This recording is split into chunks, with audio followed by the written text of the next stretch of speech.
From the CyberHub bunker and studio, you're tuning in to the CyberHub Podcast. And now for your host and CISO, James Azar.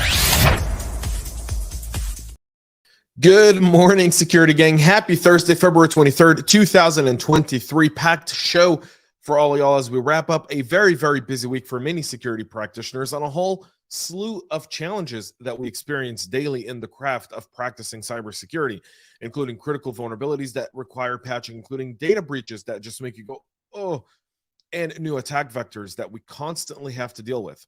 So stay tuned. A packed show this morning. Good morning to everyone tuning in. We are live on Facebook, LinkedIn, YouTube, Twitter, and Twitch. 9 a.m. Eastern is when the show is live. You can also find us on your favorite podcast listening platform, Apple, Google, Spotify, you name it, we're there. Go check out the CyberHub Podcast there. Some really cool content. Also, our YouTube channel at CyberHub Podcast. You can find all the latest and greatest there as well. Happy Thursday to Ryan, Matt, Chris, and everyone else who's tuning in and commenting. I really appreciate y'all for being here with us this morning. Let's go ahead and start off the show with a traditional tradition that we do here on the show. A sip of coffee or whatever morning beverage or afternoon beverage, since I know our audience is global, that you enjoy, because it's 5 o'clock somewhere at this point. Coffee cup cheers, y'all.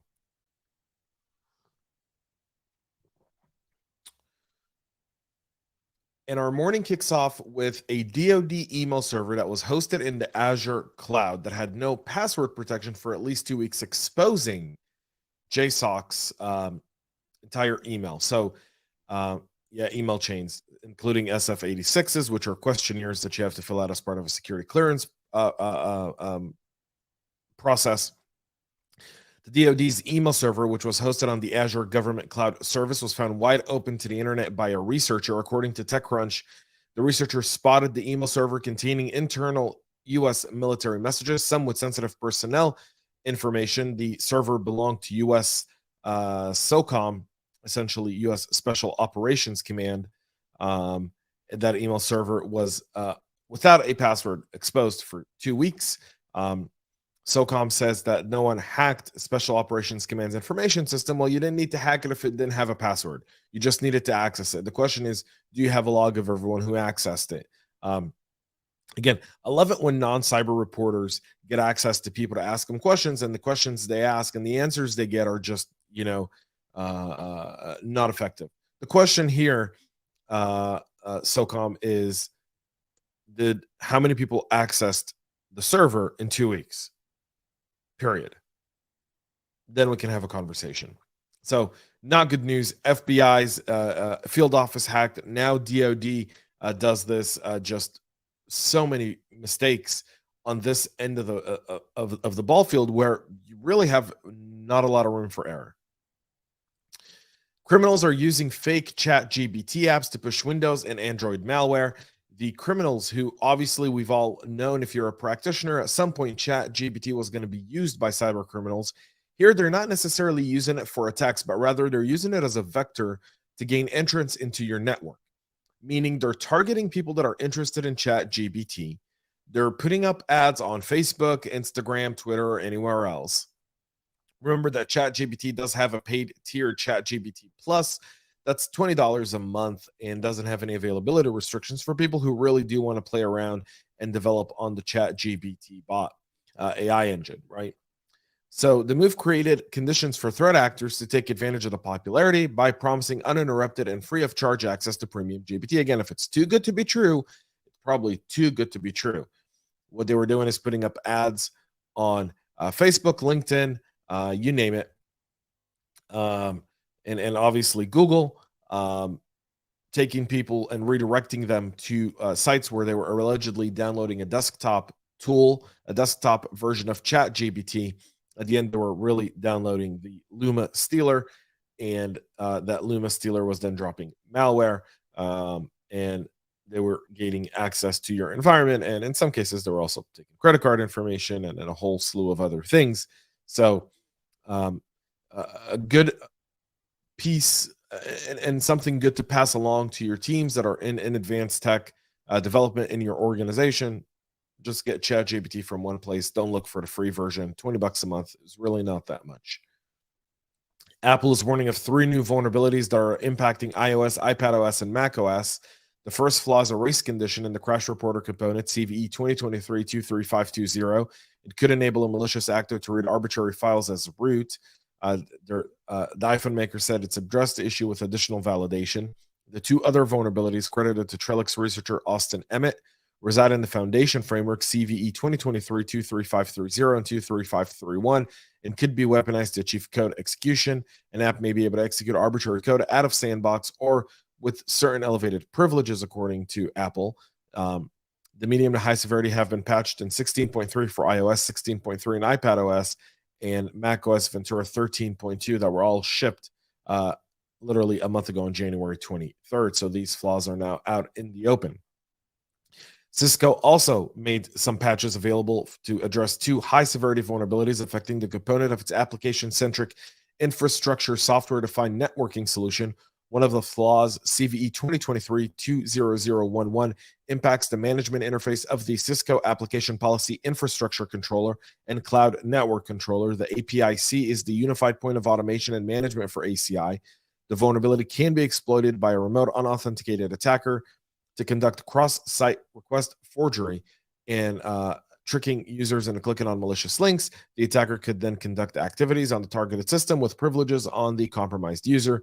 The second high-severity issue was CVE 2023-20089, affects Cisco Nexus 9000 series fabric switches into ACI mode, and it can be exploited for denial of service attacks. Both of those have been patched. There's no malicious exploitation at the time, but you definitely want to get this on your patch list. What would be a week without talking about Python or PyPI? Wouldn't be. Not on this show anyways. So researchers are now warning of additional imposter packages mimicking popular libraries available in PyPI.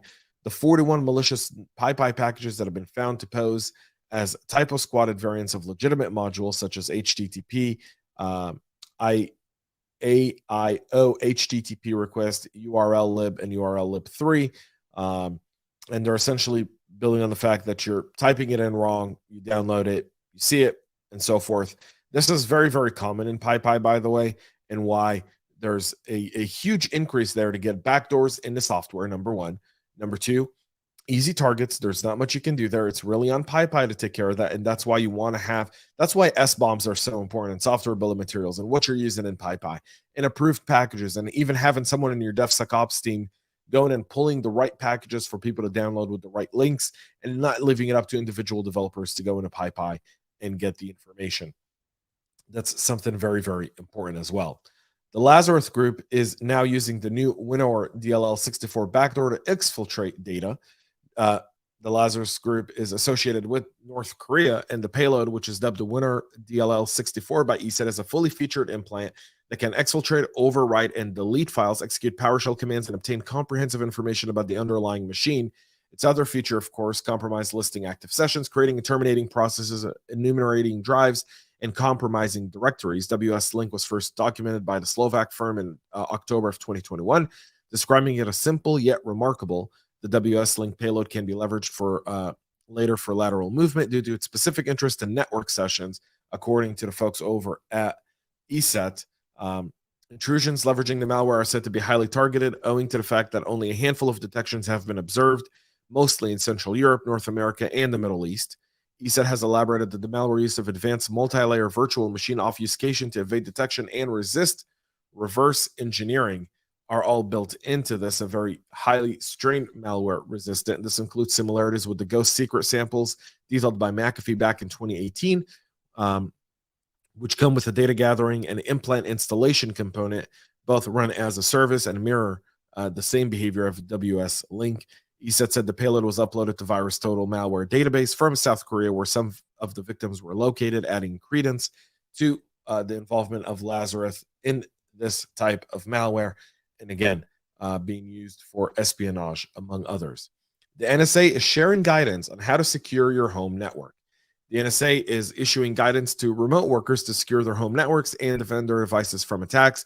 The guide, which was published by the Defense Department Intelligence Agency on Wednesday, includes a long list of recommendations, including a short list of highlights urging teleworkers to ensure their devices and softwares are obviously up to date. Now, that's easier said than done. There's a whole slew of stuff in here, by the way, and the link is in the show notes. You can go and check it out, including listening devices like your Alexa or Google Home, webcams, laptop computers, your wireless access points, external storage, and all the others. So all of this here is now readily available. You can go and check it out, and hopefully that'll help increase some sort of resiliency and security attention for your hybrid and remote workers. That's it for our show this Thursday and this week. We'll be back on Monday at 9 a.m. Eastern live on your favorite social media network. You can catch the podcast on your favorite podcast listening network. Go check out the CISO Talk podcast of the week with Danny Wolf, the awesome and magnificent founder and CEO over at Audience First. We had an awesome conversation about selling to CISOs. I expressed my frustration with marketers. She told me you should understand where we come from. And so we had a very, very honest and frank dialogue. One of the better episodes we've done on the show. So go and check that out. The CISO Talk podcast is separate from the CyberHub podcast. You can find the episode on our YouTube channel, or if you look up CISO Talk on your favorite podcast listening platform. Thank you all for tuning in. Have a great weekend. Have a great rest of your week. And most importantly, stay cyber safe. We love feedback, so make sure to connect with us on social media and subscribe to our podcast on your favorite podcast listening platform.